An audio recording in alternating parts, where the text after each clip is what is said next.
Class में करवाऊंगा, अभी स्टार्ट करेंगे जल्दी, ठीक है। सर जी अभी स्टार्ट कर दीजिए। बिल्कुल स्टार्ट कर रहे हैं। गुड इवनिंग टीचर जी। जी मन्नत जी गुड इवनिंग। सर गैप थोड़ा कम कीजिए। गैप कहाँ कर रहे हैं? कल क्लास हुई तो है आपकी? कल भी हुई है? डेली ही क्लास हो रही है आपकी? तो चलिए शुरू करते हैं। वीडियो को लाइक कर दो, जिसने नहीं किया फटाफट से एक बार वीडियो लाइक कर दो जल्दी से, कमेंट को नीचे करके। देखो आज का जो टॉपिक है वो बहुत ज़्यादा इंपॉर्टेंट है, क्योंकि इस टॉपिक से आपके प्रश्न हर साल आते ही आते हैं, ये बच के नहीं जाएगा आपका। इस टॉपिक से आपके 101% आपके प्रश्न आने ही आने हैं। एक तो भाषा कौशल, और भाषा कौशल के अंदर आपके और भी काफ़ी सारी चीज़ें सम्मिलित हैं, और वो क्या क्या है देखो मैं इंट्रो दे देता हूँ। पहली बात तो ये करेंगे कि भाषा कौशल होते क्या हैं, और उसके बाद हम बात करेंगे कि भाषा कौशल को सिखाते कैसे बच्चों को। तो यहाँ पे आपकी, हमने कल जो पढ़ा था वो शिक्षण विधियां पढ़ी थी कि पूरी ऑल ओवर जो है आप टीचिंग कैसे करते हैं, तो हमने वो टीचिंग मेथड पढ़े थे कल। लेकिन आज जो पढ़ेंगे, हम पढ़ेंगे आज टीचिंग मेथड नहीं पढ़ेंगे, बल्कि हम किसी पर्टिकुलर चीज को कैसे बच्चों को सिखाते हैं। जैसे लिखना कैसे सिखाएंगे, लिखना एक कौशल है, तो लिखने को बच्चे को कैसे सिखाएंगे, उसकी विधियां होती हैं, है ना, उसकी कुछ टेक्निक होती है कि बच्चे को हाथ पकड़ के सिखाना है, बच्चे को अक्षर के ऊपर फहरवाना है, डॉट टू डॉट मेथड होता है, सुलेख मेथड होता है, श्रुतलेख बहुत सारे अलग अलग प्रकार के होते हैं। और पठन जो होते हैं आपके, जिसको आप रीडिंग कहेंगे, तो रीडिंग या पठन के प्रकार होते हैं बहुत सारे, 7-8 प्रकार के होते हैं। विस्तृत पठन अलग चीज है, गहन पठन अलग चीज है, विश्लेषणात्मक पठन अलग चीज है आपका, द्रुत पठन है, सस्वर पठन है, मौन पठन है, गहन पठन है। तो इतने सारे पठन है, और पठन से इस जो प्रकार है, इनसे आपका एक प्रश्न 100% बनता ही बनता है। इस बार भी आया है इसी टेट में, पिछली बार भी आया था, उससे पिछली बार भी आया था, हर साल आ ही रहा है। पठन से तो आपका प्रश्न एक ना एक रखा हुआ मिलता ही आपको। तो आज की क्लास इसलिए बहुत ज्यादा जबरदस्त होने वाली है, क्योंकि इसमें बहुत सारी नई चीजें आपको सीखने को मिलेंगी, जो आपके पेपर में लगातार आ रही हैं वो चीजें। तो चलिए शुरू करते हैं, और आप सब लोग रेडी हो चुके हैं आई थिंक, है ना।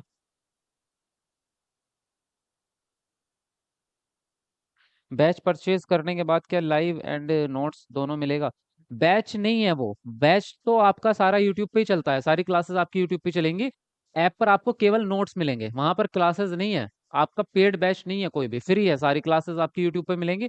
वहां से सिर्फ आपको नोट्स खरीदने हैं, ऐप से जाके सिर्फ नोट्स लेने हैं। चलिए अब हम जो बात करेंगे भाषा कौशल की करेंगे, है ना। यानी कि लैंग्वेज को इस्तेमाल करने के लिए आपको 4 कौशलों की जरूरत पड़ती है। आपके अंदर 4 कौशल होने चाहिए। जैसे कि मान लो फॉर एग्जांपल घर बनाना है, घर बनाने के लिए कौन कौन से कौशल चाहिए? भाई एक मिस्त्री होता है जिसके पास चिनाई करने का कौशल होता है ना। एक मजदूर होता है जिसके जिसके अंदर बोझा ढोने का या ईंट लाने का या मसाला तैयार करने का आपका जो है कौशल होता है। तो किसी भी चीज के लिए आपको कौशल की जरूरत पड़ेगी। तो भाषा सीखने के लिए, या भाषा सिखाने के लिए, या भाषा प्रयोग करने के लिए आपको 4 कौशल की जरूरत पड़ती है। और वो 4 कौशल या 4 स्किल कौन कौन से हैं आपके? वो है आपके श्रवण कौशल यानी कि सुनना, दूसरा है आपका बोलना, तीसरा है पढ़ना, और चौथा है आपका लिखना। जब आप किसी भाषा का इस्तेमाल करते हैं तो इन 4 तरीकों से ही करते हैं, इसके अलावा और कोई तरीका नहीं है। भाई आप अगर किसी की बात सुन रहे हैं, कोई आपसे कुछ बात कहना चाहता है, मतलब दूसरे की बात आपको समझनी है तो सुन के समझेंगे, है ना। या अपनी बात समझानी है तो बोल के समझाएंगे। या दूसरा तरीका है कि आप लिख के समझा दो, या फिर जो है आप पढ़ के समझ सकते हैं। तो ये 4 तरीके, इसके अलावा और कोई तरीका नहीं है आपका। ये 4 ही कौशल होते हैं आपके, भाषा के मेन 4 कौशल होते हैं। अब इन 4 कौशल को 2 श्रेणियों में विभाजित किया गया है। वो कौन कौन सी श्रेणियां हैं उससे भी आपका प्रश्न बनता है। वो 2 श्रेणियां हैं आपकी। एक है आपका ग्रहणात्मक, और दूसरा है आपका, एक तो है आपका ग्रहणात्मक कौशल, और दूसरा है आपका अभिव्यक्तात्मक कौशल। अब इनको 2 भागों में क्यों बांटा गया है? क्योंकि एक संप्रेषण में आपके 2 ही चीजें होती हैं। जब आप बातचीत करते हैं, संप्रेषण कहते हैं बातचीत करने को, चाहे वो बातचीत लिखित में हो, चाहे वो मौखिक रूप से हो, जैसे भी हो। संप्रेषण का मतलब है विचारों का आदान प्रदान, यानी आप अपनी बात दूसरों तक पहुंचाना चाहते हैं और दूसरों की बात अपने तक समझना चाहते हैं। तो इसमें 2 ही चीजें होंगी भाई आपकी, है ना। एक तो होगा ज्ञान को या सूचना को प्राप्त करना, सूचना लिख देता हूं चलो, है ना। एक तो होगा सूचना प्राप्त करना, और दूसरा होगा सूचना व्यक्त करना या सूचना दूसरे तक पहुंचाना, सूचना व्यक्त करना या दूसरे तक भेजना, जो भी आप कहना चाहें। 2 तरीके हैं। तो हम 2 कौशलों के द्वारा तो दूसरे की बात को ग्रहण करते हैं। जब सूचना प्राप्त करेंगे तो हम 2 तरीके से करेंगे दूसरे की बात को। कैसे? एक तो हम सुन के दूसरे की बात को समझते हैं, भाई कोई व्यक्ति हमसे कुछ कहना चाहता है तो हम उसको सुन के उसकी बात को समझ लेंगे। या फिर हम पढ़ के समझेंगे। ऐसा व्यक्ति जो हमारे सामने नहीं है, और मान लीजिए आज से 50 साल पहले या 100 साल या 200 साल पहले कोई व्यक्ति जीवित था, उसके विचार हम तक कैसे पहुंचेंगे? उसके विचार पहुंचते हैं किताबों से, वो किताबों में कुछ लिख के गया होगा, उसकी सूचना है वो जो पब्लिक तक या आम जनता तक वो पहुंचाना चाहता था। हम क्या करते हैं, हम किताबें पढ़ रहे हैं और उसकी सूचना को ग्रहण कर रहे हैं। तो हम क्या करते हैं, ज्ञान को पढ़ के भी ग्रहण करते हैं और सुन के भी करते हैं। तो दो तरीके आपके ग्रहण करने के हैं कि ज्ञान को ग्रहण करना है, इसलिए दोनों ग्रहणात्मक में आ जाते हैं आपके। अब हमें अपनी बात अगर दूसरे को समझानी है या दूसरों तक अपनी बात को पहुंचाना है तो उसके दो तरीके हैं, एक है बोलना, एक है आपका लिखना। बोलकर हम दूसरों को अपनी बात बता सकते हैं, भाई किसी से कुछ कहना है तो आप बोल के बता दो उससे, है ना। या फिर अगर आप से वो व्यक्ति दूर है, फॉर एग्जाम्पल आप फोन पे बात करते हैं, वो व्यक्ति आपके सामने नहीं है, पास नहीं है, तो आप जब फोन पे बात करते हैं या मैसेज करते हैं तो लिख के करते हैं ना, चैटिंग में, व्हाट्सएप पे, इंस्टा पे, जैसे भी। तो आप उसको लिख के मैसेज भेज रहे हैं, तो यानी कि आप अपनी बात लिख के भी दूसरे के सामने व्यक्त कर सकते हैं। या फिर पहले लेटर का जमाना था तो पहले पत्र भेजे जाते थे, है ना। या फिर आप जो है गांव में कहीं चिट्ठी भेजना चाहते हैं तो आप लिख के भेज सकते हैं। या फिर आम जनता तक अगर चीजें पहुंचाना चाहते हैं तो आप कोई किताब लिख सकते हैं, न्यूज़पेपर लिख सकते हैं। तो लिख करके आप अपनी बात दूसरों तक पहुंचा सकते हैं। तो ये दो तरीके हैं आपके अपने विचारों को अभिव्यक्त करने के। इसलिए बोलना और लिखना हो जाता है अभिव्यक्तात्मक, और सुनना और पढ़ना हो जाता है ग्रहणात्मक। अब ये ग्रहणात्मक और अभिव्यक्तात्मक आपको याद रहेंगे हमेशा या नहीं रहेंगे? जी यस सर। यहाँ तक की चीजें क्लियर हो गई हैं आपकी? बताएंगे सभी स्टूडेंट भाई?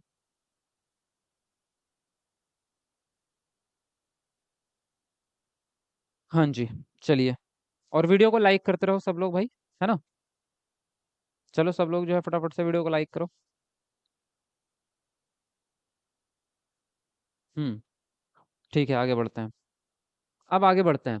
देखो अभी चार कौशल तो हमने पढ़ लिए। सबसे पहला क्या पढ़ा हमने? श्रवण कौशल पढ़ा है ना। सुनना कौशल। तो सुनना कौशल को सिखाने की जो विधियां हैं वो कौन कौन सी है? श्रवण कौशल की शिक्षण विधियां कौन कौन सी है, यानी बच्चे को आप श्रवण कौशल कैसे सिखाएंगे या बच्चा कैसे सीखता है? तो सबसे पहली बात है सस्वर वाचन। सस्वर का मतलब होता है बोलना। सस्वर मतलब, स्वर का मतलब ध्वनि होती है। स्वर जो होता है आपके मुंह से जो आवाज निकल रही है उसी को कहते हैं स्वर। तो आपका जो अंदर से जो आवाज निकलती है, यानी बोल बोल कर पढ़ना। तो जब आप बातचीत करते हैं, यहाँ पठन की बात नहीं कर रहे, वाचन की। वाचन मतलब होता है बोलना, ना कि पढ़ना। जब आप जोर से बोलते हैं, छात्र अध्यापक या किसी अन्य छात्र को बातचीत करते हुए सुनते हैं। तो जब एक बच्चा, छात्र लिखा है हालांकि यहाँ पे हम बच्चा कह सकते हैं, कि बच्चा जब अध्यापक को या किसी अन्य व्यक्ति को या माता पिता को बात करते हुए सुनता है, तो उससे उसके सुनने का कौशल बढ़ता चला जाता है। उसको चीजें समझ में आने लगती हैं, शब्दावली उसके अंदर जाती है, तो उससे। दूसरी चीज प्रश्नोत्तर। प्रश्नोत्तर में इसमें भी शिक्षक छात्रों से प्रश्न पूछता है, तो उसमें सुनने का कौशल बच्चे का बढ़ता है। कहानी सुनाना बहुत ही तगड़ा मेथड है सुनने का। अटेंशन बढ़ जाती है कहानी सुनाने से। बच्चा एकदम ध्यानपूर्वक आपकी बात को सुनेगा, क्योंकि कहानी में बच्चे बहुत इंटरेस्ट लेते हैं। तो उनके सुनने की कौशल जो है वो बढ़ता है उससे। ठीक है। अच्छा, एक चीज और है इसमें, मैं आपको एक चीज थोड़ी सी क्लियर कर दूं। आवाज आना और सुनना दो अलग अलग चीजें हैं। समझ में आ रही है? देखो मैं आपको बताता हूँ। एक तो आपको आवाज आती है ना। आवाज आना, जैसे फॉर एग्जाम्पल आप चुपचाप बैठे हैं, तो आपको बाहर से चिड़ियों की आवाज आ रही होगी, आपको बाहर से बस की आवाज आ रही होगी, या कोई कार लेके गया उसने हॉर्न बजा दिया होगा उसकी आवाज आ रही होगी, या बाहर बच्चे खेल रहे हैं या बच्चे झगड़ा कर रहे हैं उसकी आवाज आपको आ रही होगी, है ना। तो ये आपको आवाजें आ रही हैं, इसको सुनना नहीं कहते। ये अलग चीज है, इसको सुनना नहीं कहते। सुनना जो है, सुनना होता है पर्टिकुलर जब आप उस बात को समझ पा रहे हैं अटेंशन के साथ में। सुनना जो होता है वो आपका अटेंशन के साथ में होता है, आवाज आना बिना अटेंशन के होता है। तो इन दोनों में फर्क होता है। सुनना जो है उसमें आपको पता चलता है कि आपने क्या सुना है ना। कई बार आप क्या करते हैं कि आप घर में बैठे हैं और अपना फोन चला रहे हैं, है ना। ऐसा होता है, गेम खेल रहे हैं आप फोन में, और उधर आपके मम्मी पापा सब आपस में बातें कर रहे हैं, और वो आपसे थोड़ी देर बाद पूछेंगे, हाँ बता मैंने तुझे क्या लाने के लिए कहा था दुकान से। आप कहोगे पता नहीं, आपने तो मुझसे कुछ भी नहीं कहा। तो आपने उनको सुना नहीं है, लेकिन क्या आपको उनकी आवाज नहीं आई? आवाज आई है। आपको पता था कि वहां पे कुछ तो बात चल रही है, मम्मी पापा आपस में झगड़ रहे हैं, भैया उधर से आके मम्मी को कुछ बोल रहा है, ये सब आपको पता था, तो सुन तो आप रहे थे उनको। और जाहिर सी बात है, अगर आपके 5 फीट दूर पे कोई बात कर रहा है तो आप उसको सुनोगे ही ना। लेकिन मतलब उसकी आवाज तो आपको आएगी ना। लेकिन आपने उस पर ध्यान नहीं दिया, इसलिए आपको नहीं पता कि वो क्या बात कर रहे थे, इसका मतलब आपने उन्हें नहीं सुना। तो सुनना जो होता है वो अटेंशन के साथ में होता है, और आपको पता होता है कि मैंने क्या सुना है। और इंग्लिश में इसको बहुत अच्छे से समझ सकते हैं आप। इंग्लिश में दो शब्द होते हैं, एक होता है आपका हियरिंग, है ना, और एक होता है लिसनिंग। तो जो हियरिंग है आपका, ये आपका आवाज आना है, ये आपका आवाज आना है। हियरिंग का मतलब है कि आपके कान सही सलामत है, आपके जो कान है, जो आपका स्ट्रक्चर है और जो आपके ब्रेन से ये कनेक्टेड है, वो बिल्कुल ठीक ठाक तरीके से काम कर रहा है। लेकिन लिसनिंग वो है कि जब आप अटेंशन के साथ में किसी बात पे ध्यान लगा के उस बात को समझते हैं, सुनने के बाद समझ भी लेते हैं कि क्या बात हुई है, उसको कहेंगे लिसनिंग। तो दोनों में अंतर आपको समझ में आया या नहीं आया? बात समझ में आई कुछ? हाँ जी। तो यही है। तो क्या कर रहे हैं हम यहाँ पे? यहाँ पे बच्चे को अटेंशन वाला सुनना सिखा रहे हैं। ऐसा नहीं कि उसकी आवाज की क्वालिटी बढ़ा रहे हैं या उसके कान को बहुत सफाई दे रहे हैं, हम कान को बहुत ज्यादा तीक्ष्ण बना रहे हैं। कान में कुछ नहीं कर रहे हैं हम उसके, पहले से ही आती है उसको आवाजें। वो बच्चा पैदा होता है तब से सुन ही रहा है, वो उसको आता है सुनना कैसे होता है। लेकिन हम जो उसको सिखा रहे हैं वो ये सिखा रहे हैं कि अटेंशन के साथ में किसी बात पे कैसे ध्यान दिया जाए। आपसे कोई व्यक्ति बात कर रहा है तो उसकी बात को कैसे समझा जाए, कहानी कोई सुना रहा है, उस कहानी को सुन करके कैसे उस कहानी को याद रखा जाए, उसको कहते हैं असल में सुनना प्रशिक्षण, है ना? और कई बार हमारे अंदर जो है होता है कि हम दूसरे की बात सुनना नहीं चाहते, इसको भी एक सुनना ही कहेंगे, सुनने का प्रशिक्षण होता है कि लिसनिंग स्किल आपके अंदर होनी चाहिए। आपने बड़े बड़े लोगों को कहते हुए सुना होगा कि अगर आपके अंदर लिसनिंग स्किल नहीं है तो आप अपने ज्ञान को नहीं बढ़ा पाएंगे। बहुत सारे लोग होते हैं जो बहुत ज्यादा बड़बोले होते हैं, किसी से भी मिलेंगे तो अपनी बात, पता तुझे आज ये हुआ, आज तो मेरी सहेली ने ये बोल दिया, आज कॉलेज में मैं जा रही थी वहां पे दो गाड़ियों की टक्कर होगी, अरे एक बात और सुन, तो आज ना मैंने पिज्जा खाया और मेरी मम्मी ने ना आज मुझे इतने पैसे। वो आपसे कुछ कहना चाह रही है सामने वाली, उसकी भी सुन लो। तो कुछ लोगों में सुनने का क्षमता नहीं होती, वो सुनते नहीं है, बक बक करते रहेंगे, बोलते रहेंगे बोलते रहेंगे, सामने वाला पक जाएगा, वो कहेगा अरे यार मुझे काम है, मैं फोन आ गया घर से, मैं जा रहा हूँ। तो इसलिए क्या है, आपकी पर्सनैलिटी खराब होती है उससे। तो सुनना क्या है, सुनने का आपको जो है स्किल बढ़ाना चाहिए।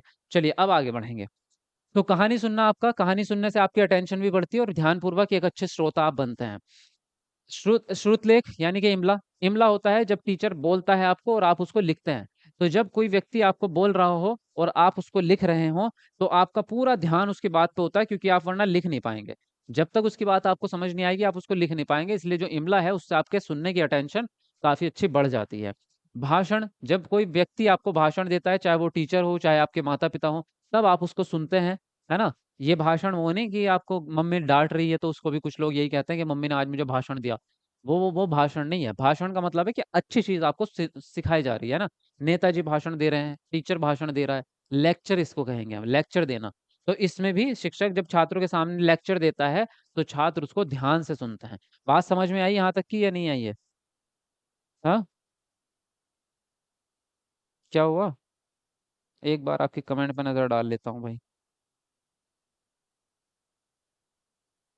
सर आप जो कंटेंट पढ़ा रहे हैं वो नोट्स में है क्या? हाँ नोट्स में भी है, बट नोट्स में साफ साफ लिखा होता है, समझने के लिए आपको यहाँ आना पड़ता है। अगर टीचर जी हम किसी से बात नहीं करना चाहें उसे क्या कहते हैं? उसे तो इग्नोर करना कहते हैं, है ना? अगर हम किसी से बात नहीं करना चाह रहे तो भैया इग्नोर करो उसको। उसको बोलो या साफ साफ बोल दो कि मैं बात ही नहीं करना चाह रहा तुमसे, भाई बात खत्म हो जाती है ना? इग्नोर ही करेंगे फिर आप उसे। अच्छा, वीडियो को लाइक करते रहो, 1,000 लाइक जल्दी कंप्लीट करने हैं आप लोगों को। देखो अभी 500 भी हुए, 500 पे अटके हुए हैं। तो जल्दी कमेंट को नीचे करो और वीडियो को लाइक करो। अब नेक्स्ट पे आते हैं, हम पढ़ना कौशल को कैसे सिखाएंगे। अभी तो हमने सुनने कौशल को बात करी कि सुनना कैसे सिखाएंगे। पढ़ने वाला जो काम है वो ऑटोमेटिक प्रक्रिया नहीं है। जैसे कि आपको आवाज आ रही है ना? तो आवाज आने से क्या हो जाता है कि आप बच्चे की क्षमता पहले से ही है सुनने की, आप सिर्फ उसकी अटेंशन बढ़ा रहे हैं कि किसी बात को कैसे समझना है। लेकिन पढ़ने में क्या है, पढ़ने में आपको उस पर भी काम करना पड़ सकता है, उच्चारण पे, कैसे किसी शब्द को जो है अपने मुंह से निकालना है, क्योंकि वो शब्द कहना ही नहीं आ रहा बच्चे को, तो उसका शुद्ध रूप कैसे सिखाएंगे। आपको बोल करके बताना पड़ता है, बच्चे को अभ्यास भी कराना पड़ सकता है, तो इसमें थोड़ा सा ज्यादा कठिन काम लगता है आपको। तो पढ़ने कौशल की विधियां क्या है, शिक्षक द्वारा छात्रों को वर्णबोध कराया जाएगा सबसे पहले। वर्ण का मतलब होता है अक्षर, वर्ण जो होता है ना इसका मतलब होता है अक्षर। तो अक्षर की पहचान, वर्णबोध मतलब अक्षर की पहचान। तो पहले बच्चे को ये सिखाना पड़ेगा कि इसका मतलब क्या है, इसका मतलब क्या है ना? इसका मतलब क्या है, ये बच्चे को सिखाना पड़ेगा ना पहले। जैसे ये महाशय जी सीख रहे हैं बढ़िया तरीके से, है ना? तो एक तो ये सिखाना पड़ेगा सबसे पहले कि बच्चे को अक्षर की पहचान हो जाए, चाहे जो भी लैंग्वेज हो। अगर इंग्लिश सिखा रहे हो तो इंग्लिश की बात कर लेंगे, इसलिए आपको सिखाना पड़ेगा ये क्या मतलब है इसका, है ना? तो ये सिखाना पड़ेगा पहले कि इसकी पहचान करना। फिर उसके बाद में उच्चारण सिखाना पड़ेगा बच्चे को। उच्चारण में क्या होगा कि उच्चारण में बच्चा इसकी ध्वनि को अपने मुंह से निकालना सीखेगा। ये इसको क्या कहते हैं? इसको कहते हैं या ए कहते हैं। इसको क्या कहते हैं? जेड। इसको क्या कहते हैं? ई। तो ये उच्चारण आपका बच्चा निकालेगा, फिर उसके बाद में उच्चारण ही चलता है आगे भी। एक बार बच्चे को अक्षर समझ में आ गया, पहचान करना, फिर चाहे उसको शब्द सिखा लो आप, फिर है ना। अब उसको शब्द सिखा दो कि ये क्या है भाई, CAT, कैट। तो अब भी क्या है, अभी सब उच्चारण पे काम चलेगा, अब ये उच्चारण पे ही इसकी विधियां आपकी चलेंगी, ठीक है। और है आपकी संपूर्ण से अंश विधि। अच्छा, संपूर्ण से अंश से पहले और भी कुछ नॉर्मल बातें डिस्कस करते हैं। पढ़ने में आपका क्या है? पढ़ने में एक तो यही है आपका कि आपने अक्षर बोध सिखा दिया, दूसरा उच्चारण सिखा दिया, तीसरा इसमें मैं ऐड करता हूँ, अच्छा ये लिखा तो है मैंने नीचे की तरफ, मैं सोच रहा था तीसरे नंबर पे क्यों नहीं है। अनुकरण विधि, ये तीसरे नंबर पे करो इसको, है ना। तीसरे नंबर पे अनुकरण। अनुकरण ही आपका सबसे बेस्ट मेथड होता है पढ़ना सिखाने के लिए। अनुकरण में क्या होता है कि आप बोलते हैं और बच्चा आपके पीछे उस चीज को रिपीट करता है। जैसे मैं कहूंगा ये लिखा हुआ है, ये लिखा हुआ है, आ, कुछ भी शब्द ले लो, मान लो बुध लिखा हुआ है, बुध। तो बच्चा भी बोलेगा उसको बुध। या मैंने कहा राम बाजार जा रहा है, तो बच्चा उधर से बोलेगा राम बाजार जा रहा है, और अक्षर सामने वो दिखेगा। तो जब मैं बोल रहा हूँ राम, तो वो अक्षर की पहचान करेगा, हाँ ये जो अक्षर बना हुआ है, ये शब्द बना हुआ है, इसका मतलब राम है। तो उच्चारण विधि से भी आप बच्चे को पढ़ना सिखाता है ना। उसमें बाकी तो अक्षर पहचान तो बच्चे का पहले ही करेंगे आप उच्चारण से पहले, वरना तो अगर अक्षर पहचान ही नहीं हुई तो फिर उच्चारण का भी कोई फायदा नहीं होता, फिर तो बोलना सिखा रहे हो, अब फिर पढ़ना नहीं होगा वो, है ना। अब एक मेथड होता है संपूर्ण से अंश विधि। इसमें क्या होता है कि पहले बच्चे को आप संपूर्ण वाक्य सिखाते हैं। क्या सिखाते हैं? पहले बच्चे को संपूर्ण वाक्य सिखा देते हैं आप। जैसे अभी मैंने एक एग्जांपल दिया कि राम स्कूल जा रहा है, तो बच्चे को हमने यही सिखा दिया कि ये जो सेंटेंस लिखा हुआ है इसका मतलब है राम स्कूल जा रहा है। तो वो बच्चा उसको सीख भी जाता है। फिर उसके बाद में हम उसको छोटी छोटी चीजें सिखाते हैं कि देखो ये वाला अक्षर राम है, ये वाला स्कूल है, ये वाला जा रहा है, ऐसे करके। तो पहले हम संपूर्ण वाक्य सिखाते हैं या पूरी एक कहानी सिखाते हैं, उसके बाद में जो है उसको टुकड़ों में सिखाते हैं। आपने कई बार ऐसा देखा होगा कि बच्चे क्या करते हैं, किसी कहानी को टीचर इतनी बार पढ़ा देता है बोल बोल के कि वो कहानी बच्चे को याद हो जाती है, लेकिन उसकी पहचान नहीं कर पाता बच्चा कि लिखा हुआ क्या है। तो बच्चा ऐसा करता है कि अगर उसको उस जैसे कहीं फोटो भी मिले तो वो कहानी सुनाने लग जाएगा कि देखो ये लिखा हुआ है, ये लिखा हुआ है, भले ही उसमें कुछ और लिखा हो, और बच्चा सुनाएगा आपको वो जो उसने याद कर लिया। तो ऐसा होता है बहुत बार। फिलहाल बात ये कह रहे हैं हम कि पहले पूरी ही चीज सिखाई जाती है, फिर उसके वर्ण और उसके वाक्य विधि और शब्दों की बात जो है वो बाद में आती है। ठीक है, तरीका आपको पता चल गया, आगे बढ़े। चलो आगे बढ़ेंगे, हाँ जी। बेबी गिर गया सर जी फोटो में। कोई बात नहीं, गिरने दो, बिस्तर पे ही है वो, नीचे नहीं गिरा। ठीक है, मजा आ रहा है उसको गिरने में।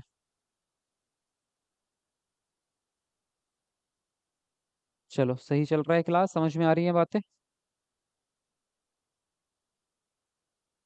ओके जी, आगे बढ़ते हैं। देखो आगे क्या है, पठन के प्रकार है, लेकिन पठन के प्रकार से पहले क्या पढ़ते हैं? बोलना कौशल। क्योंकि जो हम बात कर रहे हैं, जो चार कौशल है, पहले चारों कौशल की विधियां पढ़ लेते हैं, उसके बाद पठन के प्रकार पाएंगे, है ना। तो जैसे हमने वही पढ़ा, हमने सुनने का कौशल भी कैसे सिखाते हैं, दूसरा पढ़ा हमने पढ़ना का कौशल कैसे सिखाते हैं। अब बोलने का कौशल बच्चे को कैसे सिखाएंगे आप? बोलने का कौशल सिखाने की विधियां हैं आपकी बातचीत करना, कि बच्चों से जितनी ज्यादा बातचीत करोगे उतना ज्यादा बच्चे को बोलना आएगा। सस्वर पठन करवाते हैं आप, तो इससे भी बच्चे को बोलना आता है। मतलब पढ़ने से भी बोलना आता है, कि अगर बच्चों से किताब पढ़वा रहे हैं वो भी बोल बोल कर अगर पढ़वाओगे। बच्चा एक तो किताब पढ़ता है कि मन मन में पढ़ेगा, लेकिन अगर जोर जोर से बोल के पढ़वाओगे तो बच्चा उससे क्या सीखेगा? बोलना भी शुद्ध सीख जाएगा। प्रश्नोत्तर आप बच्चे से करेंगे, उसमें बच्चे का बोलना कौशल बढ़ेगा। क्योंकि बच्चा अपनी मर्जी से कुछ कहना नहीं चाहता, क्लास में शांत बैठा है, लेकिन अगर आप कुछ पूछेंगे तो उसको जवाब देना ही पड़ेगा। आप पूछोगे हाँ हाँ बताओ, आज घर पे क्या खाना खाया आपने, तो बच्चे को बताना पड़ेगा कि आज मैंने भिंडी खाई है, मैंने लौकी खाई है, जो भी बताए बच्चा, है ना। तो उससे बच्चे के बोलने की क्षमता बढ़ेगी और बच्चे का कॉन्फिडेंस भी बढ़ेगा, बच्चे के अंदर का डर खत्म होगा। कहानी सुनना और सुनाना दोनों ही चीज है, क्योंकि जब कहानी सुनाते हैं आप, तब क्या होता है, तब बच्चा प्रतिक्रिया देता है बीच बीच में। आपने कोई कहानी सुना रहे हैं कि देखो ये वहां पे जो है एक हाथी जा रहा था, फिर उसके सामने एक तालाब आया, तो बच्चा कहता है हाँ वो तालाब में गिर गया होगा, है ना। तो ऐसे बच्चे बीच में रिएक्ट करते हैं, तो ताकि बच्चों का बोलना कौशल बढ़ता है। और दूसरी चीज, जब बच्चा आपसे कहानी सुन रहा है तो उसकी शब्दावली बढ़ती है, जिससे उसके बोलने का स्किल इंप्रूव होता है। बोलने के अवसर प्रदान करना, बच्चों को कक्षा में अवसर दो कि अपने अनुभव बच्चे शेयर कर पाए आपके साथ, अपने घर के, अपने वातावरण के, अपने स्कूल आने के, सब चीजों के। चित्र वर्णन। चित्र वर्णन एक प्रकार की पठन के अंदर ही आता है ये चित्र वर्णन जो होता है आपका, कि चित्र को देख के उसकी डिटेल्स के बारे में बता देना। जैसे एक चित्र दे दिया आपने बच्चे को, एक या दीवार पे लगे हुए हैं, कहीं पे शेर और चूहा बना हुआ है, फिर नीचे दूसरी चीज बनी हुई है, तो बच्चा अपनी तरफ से कल्पना करके आपको बताएगा ये शेर और चूहा ना दोस्त हैं आपस में, फिर ये ना शेर एक दिन जाल में फंसेगा देखना, और ये चूहा ना उसके जाल काट के इसके बचाएगा, फिर इनकी दोस्ती हो जाती है। तो बच्चा अपनी तरफ से एक्सप्लेन करता है उस चीज को, जिससे कि बच्चे के बोलने का कौशल बढ़ता है। वाद विवाद कर सकते हैं आप, डिस्कशन मेथड जो होता है, सवाल जवाब, बच्चा भी सवाल पूछेगा जवाब भी देगा, सब चीजें। भाषण, भाषण बच्चों के सामने जब बच्चों को भाषण देने के लिए प्रोत्साहित करते हैं आप, यानी कि बच्चों को, किसी भी एक बच्चे को वहां से उठा के स्टेज पे खड़ा करो कि अपने मन की बात जो भी है आपकी वो बताओ सभी बच्चों को, आज आपने घर पे क्या क्या किया वो बता दो बच्चों को, तो इससे भी बच्चे के बोलने का स्किल बढ़ेगा। नाटक करवा सकते हैं जिसको रोल प्ले कहते हैं, उसमें बच्चों की सहभागिता होगी, है ना। नाटक होते हैं जिसमें एकांकी वाले पार्ट आते हैं, रोल दे दिया जाता है बच्चों को कि तुम राजा हो, तुम रानी हो, तुम वजीर हो, तुम सिपाही हो, और बच्चे अपना अपना डायलॉग्स याद करके बोलते हैं। तो इन तरीकों से आप बच्चे के बोलने की कौशल बढ़ा सकते हैं, ठीक है। लेखन की शिक्षण विधियां क्या क्या होंगी वो देखते हैं। लेखन की शिक्षण विधियां, जब आप बच्चों को लिखना सिखाएंगे तो वो कौन कौन सी विधियां होंगी। पहले नंबर पे आएगा मोंटेसरी मेथड। मोंटेसरी मेथड क्या होता है आपका, मैडम मारिया मोंटेसरी ने संवेदनाओं को बहुत महत्व दिया था, जो सेंसेस है आपका, यानी कि आपका सुनना, आपका देखना, आपका टच करना, मतलब टेस्ट करना, सॉरी, जीभ से टेस्ट करना और हाथों से टच करना, इस पर काफी ज्यादा इन्होंने जो है संवेदनाओं पे ध्यान दिया कि बच्चे, क्योंकि छोटे बच्चे, जो कि जीन प्याजे ने भी कहा है कि छोटे बच्चे संवेदनाओं पे काफी ज्यादा काम करते हैं, संवेदनाओं से काफी ज्यादा सीखते हैं, तो इसलिए इन्होंने भी आपका संवेदनाओं को महत्व दिया। और इन्होंने एक तरीका निकाला था, एक इसमें शायद होगा या नहीं होगा पता नहीं, मैं आपको बताता हूँ अपनी तरफ से। एक मेथड इन्होंने निकाला था कि एक ट्रे होती है आपकी, जैसे जिसमें चाय लाते हो वो ट्रे होती है ना, वैसे ट्रे लोहे की होती है या स्टील की होती है। उसके अंदर क्या करते हैं, थोड़ा सा रेत भरते हैं, और इतना रेत होता है कि मतलब छोटा सा परत परत होती है बस रेत की। और उसमें क्या करेंगे आप, जैसे मान लीजिए ये आपकी ट्रे है इस तरह की, है ना, ये आपकी ट्रे है मान लो, ठीक। अब ये ट्रे है, अब इसमें आपने रेत भर दिया, पूरे में रेत भर दिया, है ना। जब आप क्या करेंगे रेत पे, अब उंगली रखता है बच्चा, और उस रेत में उंगली से ऐसे बनाता है, तो जहां पे आप उंगली फराएंगे वहां से रेत हट जाएगा। ये जाहिर सी बात है, आपने बचपन में सबने किया होगा, जमीन पे भी करते थे बच्चे, है ना। आपने बचपन में किया होगा, हम उंगली से, रेत होता था जमीन पे, मिट्टी होती थी, कच्ची सड़कें, तो उस पे भी ऐसे उंगली फरा के हम अक्सर लिखते थे, है ना। तो उससे क्या होता है, एक सेंसेशन पैदा होती है आपके फिंगर्स में, और जो सेंस होता है ना वो माइंड से, ब्रेन से बड़ा कनेक्ट होता है बहुत डायरेक्टली। अगर आपकी उंगली पे किसी ने सुई चुभा दी तो तुरंत आपके माइंड को पता चलता है ना, और आप उंगली हटा लेते हैं वहां से एकदम से। वही सेम चीज, तो अगर आप सेंसेशन पे काम करते हैं, अपनी उंगली से वो चीज अक्सर बना रहे हो, तो वो सेम चीज आपके दिमाग में छप रही है। जैसे फॉर एग्जांपल, एक और आपने एक और गेम खेला होगा, बचपन में खेलते थे, कि पीठ पे उंगली से अक्षर बनाते थे हमारे सहपाठी, मतलब जैसे मेरा कोई दोस्त होगा स्कूल का, वो क्या करेगा, कमर पे, मैं ऐसे खड़ा हूँ, वो मेरी कमर पे क्या करेगा, उंगली से ऐसे बनाएगा अक्षर, और फिर मुझे बताना होगा कि तुमने कौन सा अक्षर बनाया है। ऐसे गेम आपने खेले होंगे। वो भी सेंसेशन होता है, जैसे बॉडी पे सेंसेशन हो रहा है ना, वो ब्रेन के अंदर वो एकदम इमेज बन जाती है, हाँ इधर को उंगली जा रही है, ऐसे जा रही है, ऐसे जा रही है। तो ये रेत के अंदर ऐसे उंगली फिरा के करते थे, तो ये संवेदना वाली टेक्निक होती है, इससे बच्चे बहुत जल्दी चीजों को सीखते हैं और बहुत जल्दी याद रहता है उनको। तो सेम ये आपकी मारिया मोंटेसरी ने यह मेथड निकाला था। इस विधि में बच्चे पहले से लिखित शब्दों को अक्षरों के ऊपर उंगली फेरने के लिए प्रेरित किया जाता है उनको। तो एक तो ये था, जो ये तो बेसिक था सबसे पहला वाला, लेकिन उसके बाद में आप उंगली फिरा सकते हैं किताबों में, जैसे किताबों में जो आपके वो है अक्षर बने होते हैं किताबों में, तो बच्चे उसके ऊपर उंगली फिरा फिरा के पढ़ते हैं, है ना। इसके ऊपर उंगली फिरा के ऐसे, ये हो गया ए, तो उंगली फिराना भी एक अच्छा मेथड होता है आप, ठीक। फिर दूसरा आता है आपका डॉट टू डॉट मेथड। इसमें क्या करते हैं, आप डॉट्स बना के देते हैं बच्चे को, जैसे कि ये बना के दे देंगे आप इस तरह से, है ना, इस तरह से डॉट्स बना के दे देंगे आप बच्चे को। अब क्या करेगा बच्चा, बच्चा इस डॉट्स को मिलाते हुए अक्षर बनाएगा।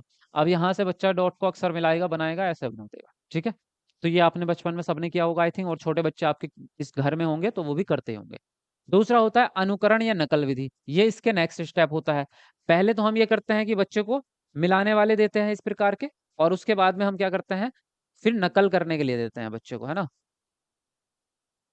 कैसे, इस तरह से कि ये जैसे आपकी कॉपी होती है ना, इस तरह से आपकी कॉपी होती है, ठीक है, इस तरह से आपका जो रजिस्टर या जो कॉपी होती है, तो हम यहाँ पे लिख देते हैं ऊपर फिर ऐसे, और बच्चा इसकी नकल करता है फिर यहाँ। ऐसे ही किया है आप लोगों ने, बचपन में किया होगा, सबने किया होगा, है ना? ये तरीका आपको सबको याद होगा। जी। Yes sir.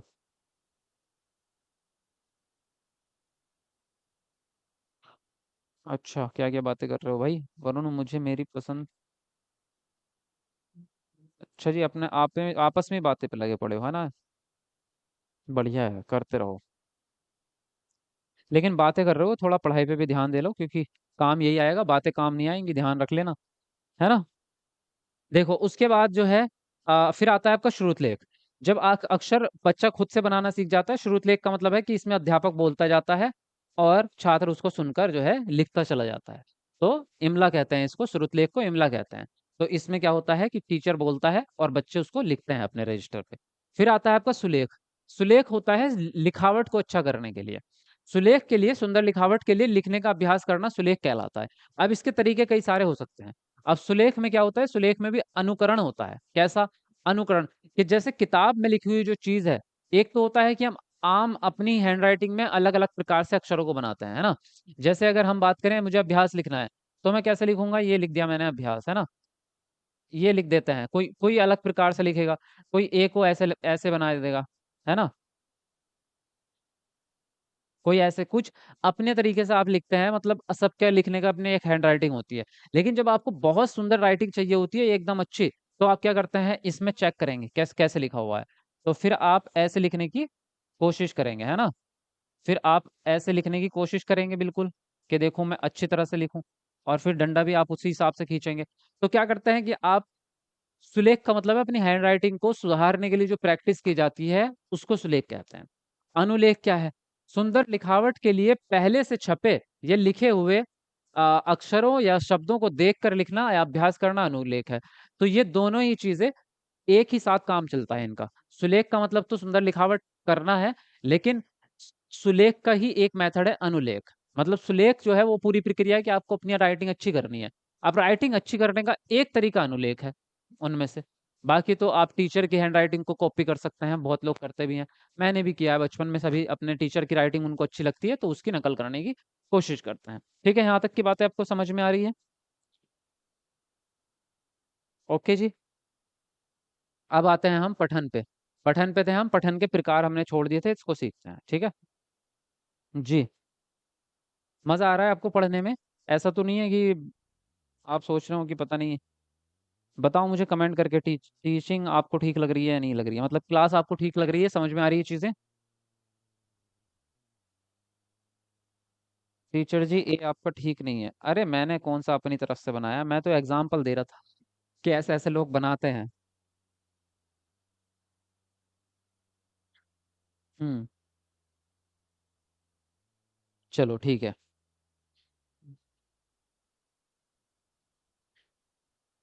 मेरी राइटिंग तो आपके सबके पास है। चलो देखो, अब क्या पढ़ते हैं हम, पठन के प्रकार पढ़ेंगे। पठन के प्रकार में सबसे पहले आता है सस्वर पठन। सस्वर का पठन होता है बोल करके, जोर से आवाज निकाल करके पढ़ना। अब ये अकेले में भी पढ़ सकते हो आप, या चाहो तो आप स्कूल में क्लास में सबके सामने भी पढ़ सकते हो। तो हम ऐसा करते हैं, आप बचपन में हमारे टीचर्स ने भी करवाया है कि क्लास में से एक बच्चे को उठाते हैं और फिर वो बच्चा किताब को जोर जोर से बोल कर पढ़ता है ताकि सभी बच्चे उसको सुन सकें। तो इसको कहते हैं सस्वर पठन। इससे दोनों का फायदा है, एक तो सारे बच्चों को वो सुनाई दे रहा है, तो बच्चों को पता चल रहा है पाठ के बारे में। दूसरा, उस बच्चे के बोलने का स्किल बहुत जो है, बोलने का भी और पढ़ने का भी, और उसकी जो झिझक है वो खत्म हो जाती है, उसका डर खत्म हो जाता है और कॉन्फिडेंस बढ़ता है आपका। फिर दूसरा है आपका आदर्श पठन। आदर्श पठन जो होता है वो टीचर के द्वारा होता है। आदर्श पठन बेसिकली जो है आपका टीचर के द्वारा होता है, क्योंकि टीचर का जो पठन है वो शुद्ध है ना? टीचर बहुत अच्छे से पढ़ेगा, हर शब्द का उच्चारण ठीक से करेगा। और जब टीचर अच्छे से पढ़ेगा, तो फिर बच्चे भी उसको क्या करेंगे, उसी रूप में पढ़ने की कोशिश करेंगे। तो इसमें क्या होता है, पहले एक किताब या जो भी चीज है वो टीचर पढ़ता है, और बच्चे उसको सुन करके, किताब किताब बच्चों के पास में भी होती है, टीचर के भी। पहले टीचर पढ़ेगा, ऐसे पढ़ रहा है जैसे कि देखो, नंदू हाथी जंगल में रहता था। तो बच्चे भी उसको सुन करके अपनी किताब में पढ़ते हैं, हाँ, नंदू हाथी जंगल में रहता था। तो ये क्या है कि टीचर पहले टीचर बोलता है, पढ़ता है, फिर बच्चा उसको देख करके पढ़ता है। सुनने के, भाषा के संपूर्ण शुद्ध रूप या गति या आरोह अवरोध स्वराघात बालाघात आदि को ध्यान में रखकर जो पठन किया जाता है उसे आदर्श पठन कहते हैं। ये मुख्यतः शिक्षक या भाषा विद्वानों द्वारा होता है। ठीक है। तो इसमें क्या हो जाता है, इसमें थोड़ा सा शुद्ध रूप आ जाता है, क्योंकि इसमें टीचर को पता है कि गति कितनी तेज होनी चाहिए, कहाँ पे रुकना है, कहाँ पे ठहरना है, कहाँ पे आवाज ऊंची करनी है, कहाँ पे आवाज नीची करनी है, वो सब चीजें पता होती हैं। तो इसलिए आदर्श रूप जो करेगा वो टीचर करेगा या जो भाषा विद्वान होगा। फिर आता है आपका मौन पठन। मौन पठन जो है इसका विपरीत है। सस्वर पठन में आप जोर से बोल करके पढ़ते हैं, मौन पठन में चुपचाप पढ़ते हैं मन मन में। आप जब किसी एग्जाम की तैयारी कर रहे हैं, या आप अकेले में कोई मैगजीन पढ़ रहे हैं, या आप कोई निबंध पढ़ रहे हैं, किसी की बायोग्राफी पढ़ रहे हैं, है ना, तो उसको आप चुपचाप घर में अकेले बैठ के पढ़ते हैं, या आप ट्रेन में सफर कर रहे हैं तब पढ़ेंगे तो चुपचाप रह के ही पढ़ेंगे, किसी को सुना थोड़ा रहे हैं, अपने मन मन में तो बोलते नहीं है आप मुंह से, बस ऐसे पढ़ते चले जाएंगे। हम्म। ठीक है, ऐसे पढ़ते चले जाएंगे आप। तो इसमें क्या है, लिखित सामग्री को बिना आवाज के चुपचाप मन ही मन में आप पढ़े जाएंगे। ठीक है। ऐसा पठन गहन अध्ययन के लिए, अर्थ की गहनता को समझने के लिए किया जाता है। उसमें क्या है, उसमें आप बहुत बारीकी से, मतलब उसका पूरा जो है वो क्या कर रहे हैं, आप उसको ध्यान पूर्वक अर्थ को समझने की कोशिश कर रहे हैं। इसीलिए जो है गहन पठन अकेले में ज्यादा होता है, मौन पठन अकेले में ही हमेशा ज्यादा होता है आपका। ठीक है। फिर आता है गंभीर पठन। नए ज्ञान की प्राप्ति के लिए या भाषा पर अधिकार प्राप्त करने के लिए जो है आप जो है ये पठन करते हैं, गंभीर वाला पठन। और गंभीर पठन को गहन पठन भी कह सकते हैं, अभी उसको भी आगे पढ़ेंगे। गंभीर पठन का मतलब यही है कि आप किसी एग्जाम की तैयारी कर रहे हैं, तब बहुत सीरियस होके आप चीजों को पढ़ते हैं, है ना। या फिर आप जो है कुछ किसी चीज में परफेक्शन के लिए पढ़ाई कर रहे हैं, कि आप किसी भाषा की स्किल को अपना बढ़ाना चाहते हैं, तो बहुत बारीकी से फॉर्मों पर भी ध्यान दे रहे हैं उसके, और उसके बिल्कुल जो है एक एक व्याकरणिक शब्द पे ध्यान दे रहे हैं, तो बहुत ज्यादा मतलब सीरियस हो गया आप जब पढ़ाई कर रहे हैं, सीधा मतलब ये है आप। फिर आता है आपका द्रुत पठन। सीखी हुई भाषा का अभ्यास करने के लिए, या आनंद के लिए, या साहित्यिक या जानकारी के लिए इसको आप ऐसा पठन करते हैं। द्रुत का मतलब आप दोहराना समझ सकते हैं, द्रुत मतलब दोहराना। तो पहले से जो चीज आपने पढ़ी है उसी को दोहरा सकते हैं, नई चीज का तो पठन दोहराना हो नहीं सकता। तो इसमें नई जानकारी जो है, मतलब नया, एकदम से नई चीज नहीं होगी आपकी। इसमें सीखी हुई भाषा का ही अभ्यास करेंगे आप। जो भाषा आपको पहले से आती है उसी भाषा में परफेक्शन के लिए आप पढ़ाई कर रहे हैं। या अगर नई किताब भी पढ़ रहे हैं तो उसी भाषा की पढ़ेंगे जो भाषा आपको आती है। या कोई अगर समाचार पत्र भी आप नया पढ़ रहे हैं, तो इसी से रिलेटेड, कि जो भाषा मुझे आती है उस भाषा को और निखारने के लिए, उस पर और परिपक्वता लाने के लिए आप इसमें पढ़ाई करेंगे। ठीक है। व्यक्तिक पठन और सामूहिक पठन, ये सस्वर पठन के भाग हैं। किसके? सस्वर पठन के। अच्छा, मैंने थोड़ा सा गलत लिख दिया, सा पहला वाला बड़ा होता पूरा होता है। सस्वर पठन के ही भाग हैं। जब सस्वर पठन अकेले में किया जाता है तो उसको व्यक्तिक पठन कहते हैं, और जब सस्वर पठन समूह में किया जाता है, चार पांच बच्चे मिलकर कर रहे हैं, तो उसको सामूहिक पठन कहेंगे, है ना। कई बार ऐसा होता है ना कि ग्रुप में भी पठन करवाते हैं, टीचर बोलता है कि पांच बच्चे खड़े होके एक साथ पढ़ो एक ही किताब को, तो पांच बच्चे एक साथ पढ़ते हैं एक ही किताब को, तो वो सामूहिक पठन हो जाएगा। अगर अकेला बच्चा पढ़ रहा है तो वो वैयक्तिक पठन है। इतनी बात क्लियर हो गई यहाँ तक कि आपको कोई दिक्कत तो नहीं आ रही? चलिए अब आगे देखते हैं। आगे है आपका गहन पठन। गहन पठन को बारीकी से पढ़ना भी कहते हैं आप, है ना, इंटेंसिव रीडिंग कहते हैं, जिसमें कुछ ढूंढने के लिए आप पठन करते हैं, इसको कहते हैं गहन पठन। जब आप कुछ ढूंढ रहे हैं किसी किताब में, और इसका एक चीज और होता है, या तो आप ढूंढ रहे होते हैं, या फिर अर्थ की गहनता भी कह सकते हैं, बहुत ज्यादा गहराई का अर्थ समझने के लिए आप पढ़ते हैं इसको। ठीक है। किसी चीज का अर्थ ढूंढने के लिए आप पढ़ते हैं, या इसको तब पढ़ते हैं आप जब एक न्यूज़पेपर है और उस न्यूज़पेपर में आपसे कहा जाए कि आप टीचिंग की वैकेंसी ढूंढो, कि देखो आज टीचिंग की कोई वैकेंसी आई है या नहीं आई है, या सीटेट की कोई न्यूज़ आई है या नहीं आई है। तो आप पूरे अखबार को क्या पढ़ेंगे, बहुत ध्यान पूर्वक पढ़ेंगे, बारीकी से छांटेंगे कौन से पेज पे होगा, कहाँ होगा, एक एक चीज को देखते हुए जाएंगे। तो उसको हम क्या कहेंगे, उसको कहेंगे गहन पठन या बारीकी से पढ़ना। या फिर उसमें एक चीज और हो सकती है, जब आप किसी किताब को पढ़ रहे हैं और उस किताब में किसी पर्टिकुलर प्रश्न का उत्तर ढूंढना है आपको, या कोई टॉपिक ढूंढना है। आपको मैंने पूरी साइकोलॉजी की किताब दे दी, और मैं साइकोलॉजी की किताब में आपसे कहूँ कि मुझे थॉर्नडाइक का जो अभ्यास का नियम है उसकी डिटेल चाहिए, थॉर्नडाइक का अभ्यास का नियम ढूंढ के दो मुझे। तो तब आप उस किताब को बहुत ही ध्यानपूर्वक ढूंढेंगे, और उसको पूरी किताब में जब ढूंढ रहे हैं आप, तो उसको गहन पठन करेंगे आप, बहुत बारीकी से छांटना पड़ेगा आपको। तो इसको कहते हैं इंटेंसिव इंटेंसिव रीडिंग। ठीक है। फिर आता है एक्सटेंसिव रीडिंग, यानी कि विस्तृत पठन। ये क्या है, विस्तृत पठन जो है, पहली चीज तो ये लंबा होता है, यानी कि इसमें आप 1 मिनट के लिए, 2 मिनट के लिए, 10 मिनट के लिए नहीं पढ़ते, घंटों घंटों की पढ़ाई होती है। जैसे कि आप किसी की बायोग्राफी पढ़ रहे हैं, किसी महान व्यक्ति की, तो वो बायोग्राफी हो सकती है आपकी 6 घंटे लग जाए पढ़ने पढ़ने में आपको। या किसी मैगजीन में कोई निबंध दिया गया है, या कोई उपन्यास है, या कोई कहानी है जो बहुत लंबी है, तो उसको आप पढ़ रहे हैं मजे के लिए, अपना टाइम पास करने के लिए। जैसे मूवीज देखते हैं, सेम वैसे ही आप कोई कहानी पढ़ रहे हैं किताब के अंदर। या ट्रेन में सफर कर रहे हैं, तो आपने एक मैगजीन खरीद ली और पूरे सफर में पढ़ते जा रहे हैं उसको, मजा आ रहा पढ़ने में आपको। तो वो लंबा पठन होता है और उसमें आपको मजा भी आता है। तो आनंद के लिए या समय बिताने के लिए आप इस पठन को करते हैं। सरसरी तौर पे पढ़ना क्या होता है आपका? सरसरी तौर पे पढ़ना तब होता है जब आप पूरे लिखित सामग्री का सारांश जानना चाहते हो। क्या? जब आप सारांश जानना चाहते हो, यानी कि आप हर शब्द पे ध्यान नहीं देते। एक पैराग्राफ लिखा हुआ है न्यूज़पेपर में, आपको ये देखना है कि ये पूरी न्यूज़ जो है वो किस बारे में है, बस मुझे इतना पता चल जाए। तो आप एकदम पढ़ते हैं, हाँ पानी, हैदराबाद प्रदूषण फैला, लोगों ने, हाँ ठीक है, और तो उसको पढ़ते आपको समझ में आ गई बात कि देखो हैदराबाद में पानी की दिक्कत है, लोग परेशान हो रहे थे और लोगों ने क्या किया, विधायक से जाके वहां पे धरना कर दिया, बस उसके सामने जाके। तो इतनी बात आपको समझ में आ गई पूरे। लेकिन क्या आपने हर शब्द को पढ़ा? नहीं। क्या आपने हर लाइन को पढ़ा? नहीं।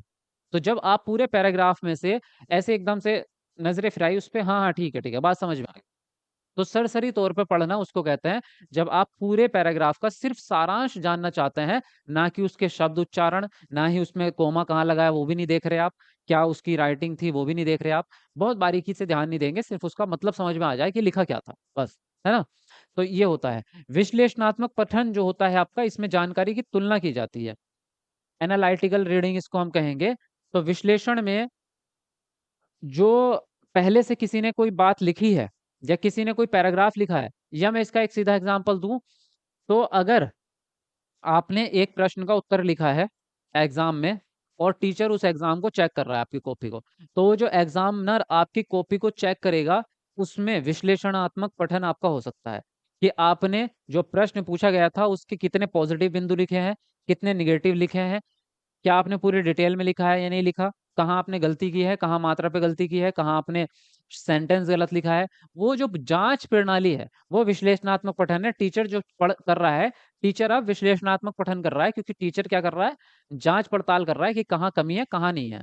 तो इसमें क्या होता है, इसमें कमी भी ढूंढी जाती है आपकी, और जो उसकी कमी का अपोजिट क्या होगा, मतलब पॉजिटिव चीज कह दो, उसकी उसकी ताकत जो भी है उसमें, है ना, अच्छा ही कह सकते हैं कि उसका अच्छा क्या है, बुरा क्या है, फायदा क्या है, नुकसान क्या है, वो चीजें इसमें तुलना की जाएगी। तो इसको कहेंगे हाँ विश्लेषणात्मक पठन। ठीक है। आई थिंक पठन आपके खत्म हो गए हैं, यही पठन होता है। ये सारे पठन से एक प्रश्न आपका बनता ही बनता है, आई थिंक मुझे लगता है अब तो आप पहचान ही लोगे, है ना।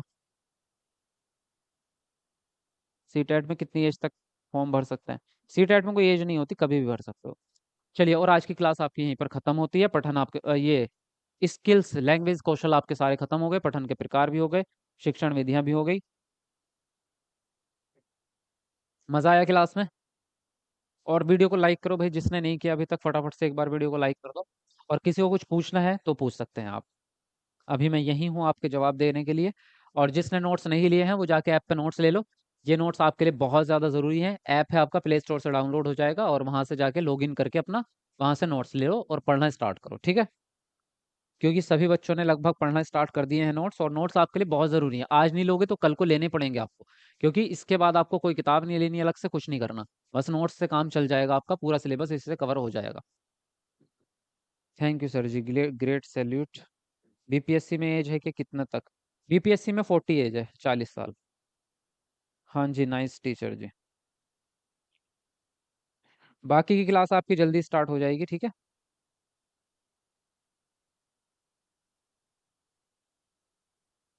ओके, लाजवाब, फैबुलस। चलिए, thank you very much, class आपको अच्छी लगी, धन्यवाद। टेस्ट लिया करो सर इसका भी, हाँ टेस्ट भी लेते हैं बीच बीच में, अभी देखते हैं 1-2 दिन में आपका टेस्ट करा देंगे फिर।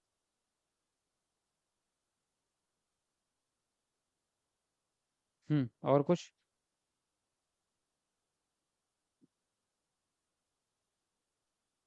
डिजी लॉकर ऐप पे सी टेट का रिजल्ट आ गया या नहीं?